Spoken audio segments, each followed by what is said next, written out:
On the same day, in fact, possibly at the same time, a meeting took place between Mrs. Stavrogin and Mr. Verkovensky. She had decided to see him a long time before and had informed her former friend of that fact, but somehow she had kept postponing it until then. They met at Skvoreshniki. Mrs. Stavrogin arrived at her country house in a bustle. The day before, it had finally been decided that the reception was to be held in the head landowner's house. But the quick-witted Mrs. Stavrogin had immediately realized that nothing could prevent her from giving her own special party at Skvoreshniki afterward and inviting the whole town. Then they could decide for themselves which was the better house and who received with better taste and organized a better ball. Indeed, she was almost unrecognizable these days. She seemed to have undergone a metamorphosis from the unapproachable supreme lady, as Mr. Verkovensky described her, to just another whimsical society woman. But this may have been only a superficial impression. When she arrived at the empty country house, she inspected the rooms, accompanied by her faithful old footman Alexei and by Foma, a specialist in interior decoration and, in general, a man of experience. They discussed what furniture and painting should be brought from the townhouse, where these things should be placed, what flowers should be brought from the hothouse and how they should be arranged, where to hang the curtains, where the bar should be, whether there should be only one or two buffets, and so on. And suddenly, in the middle of all these worries and preoccupations, she decided to send the carriage for Mr. Verkovensky. Mr. Verkovensky, who had been warned long before of the forthcoming meeting, had been expecting something like this every day, so he was ready for the sudden invitation. On getting into the carriage, he crossed himself because for him this was the moment of decision.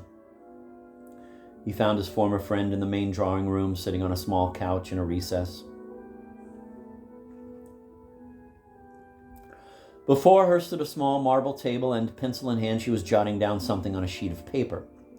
Foma was measuring the windows and the height of the gallery, and Mrs. Stavrogin was taking down the figures and making notes in the margins.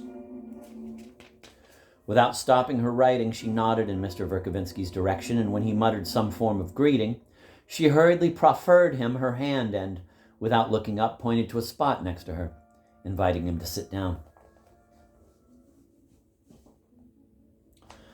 I sat there for about 5 minutes, trying to control my feelings, he told me later.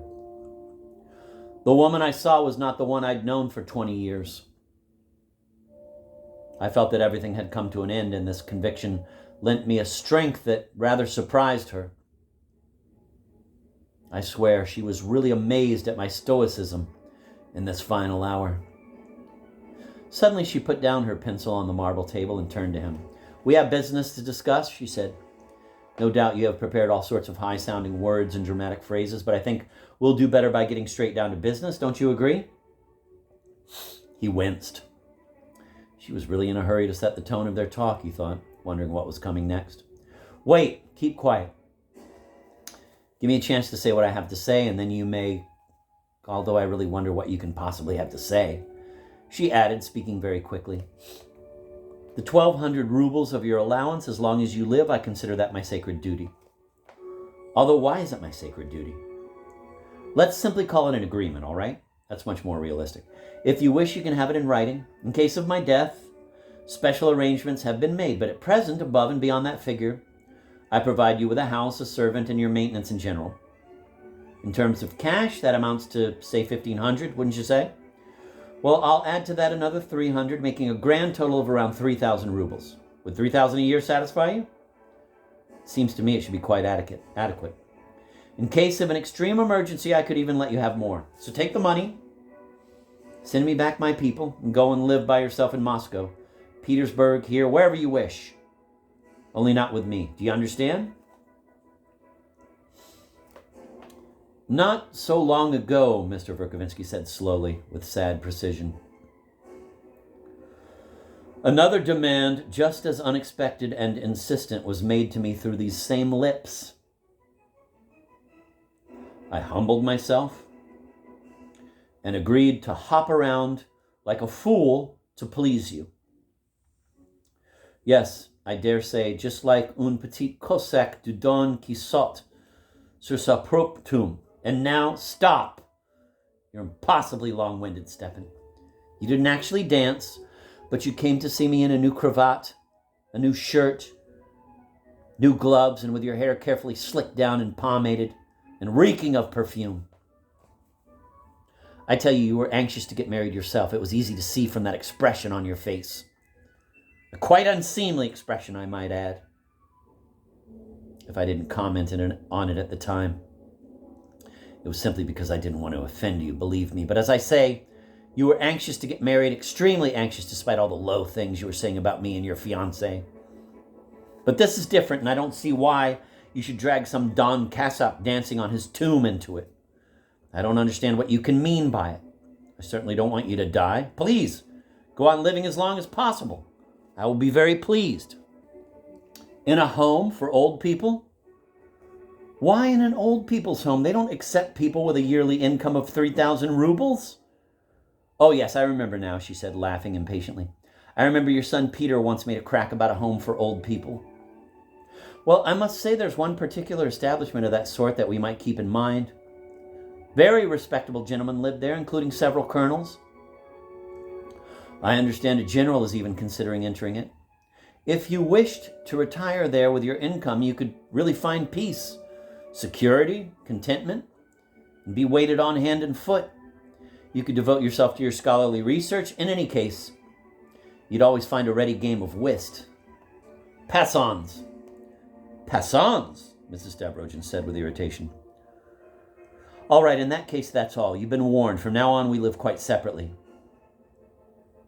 And that's that. That's all that's left. After 20 years together, is this your last farewell?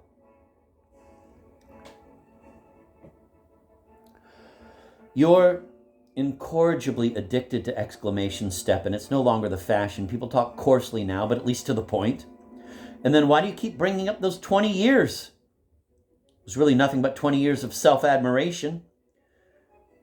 Every letter you wrote me during that time was actually addressed to posterity, not to me. You are a stylist, not a friend. Friendship is just a pretty word, and ours was nothing but a mutual outpouring of slops. Good God, how you pick up other people's words. Sounds as though you deliberately learn them by heart. Oh, they've managed to put their livery on you two. You two are rejoicing and greeting the sun. Oh, cher, what a mess of pottage you've sold your freedom for. I'm no parrot repeating others' phrases, Mrs. Stavrogin said, seething with rage. I assure you I have amassed plenty of words of my own. What have you done for me in these 20 years? You haven't even read the books I sent you. They'd have remained uncut if I hadn't had them rebound by my bookbinder. What books did you recommend to me when, during the early years, I asked for your guidance? Nothing but catfig and more catfig. You were even jealous of my education, and you did your best to prevent me from acquiring any general culture. And yet it's at you that everyone laughs. I admit that I myself have never considered you anything but a literary critic, but on our way to Petersburg, I told you I intended to publish a magazine and devote my life to it. And you gave me a sarcastic look and immediately became impossibly overbearing. It wasn't that, not at all. We were simply afraid of persecution at the time. No, it was exactly as I say. There was absolutely nothing for you, at least, to fear in Petersburg. And do you remember later? In February, when we received that warning? You came and demanded that I immediately write a letter declaring that you had nothing to do with the magazine and that the young people were coming to see me, not you. That you were simply my son's tutor who still lived in my house because I owed you some of your fees? Do you really not remember? Yes, you've had an outstanding career all along, I must say. That was only a moment of weakness, a moment when I entrusted myself entirely to you, he exclaimed, pained.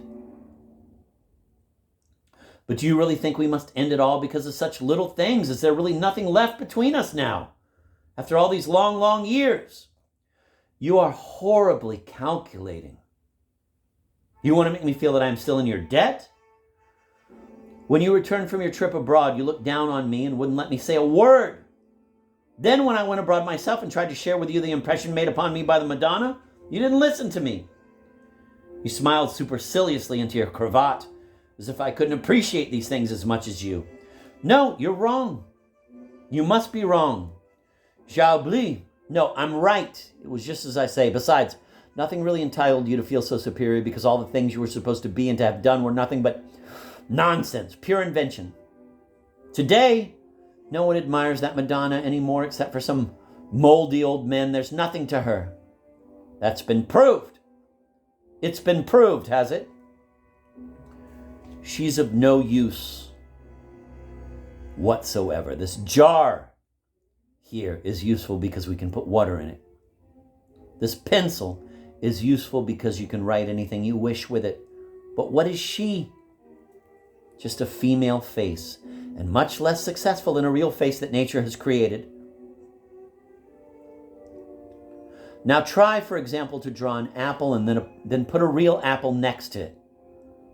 Which one will you take? I'm sure you won't make a mistake. And that's what all your theories amount to the moment the first ray shed from free investigation exposes them to the light. Is that so? You're being sarcastic, as I can see by your smile. Now, what, for instance, did you tell me about charity? And yet, the pleasure one derives from charity is the pleasure of pride. The pleasure of a rich man taking advantage of his wealth and power and comparing his own importance with the insignificance of the pauper. Well, charity corrupts both the giver and the receiver. Furthermore, it doesn't do any good because it only perpetuates poverty. The lazy, those who are unwilling to work, crowd around those who give money away, just as gamblers crowd around the green bays with the hope of getting something for nothing. But the miserable coppers that are tossed to them are not enough to satisfy 1/100th of the people's needs. How much have you given out in alms during your lifetime? A score of coins, if that? Try to think, try to remember.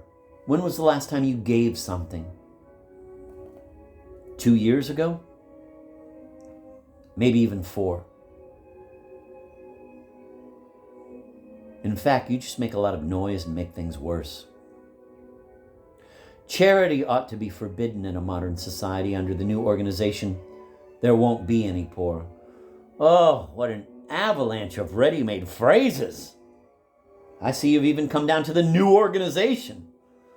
Poor woman, God help you. Yes, Stepan, I've come down to it, as you put it. You were very careful to conceal from me all these new ideas that by now are familiar to everyone.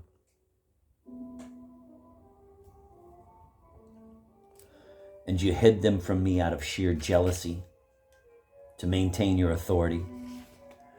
Today, even a woman like that Julie von Limp has about a 100-mile start on me. But my eyes have been opened. You know, I used to defend you because everybody said deprecating things about you. That'll do, he said, rising from his seat. And now I suppose all that's left for me to do is wish that one day you may repent of your words. Sit down a minute, Stepan. I have something else to ask you. You've been invited to read at that literary matinee, haven't you? It was arranged through me. Tell me, what exactly do you intend to read?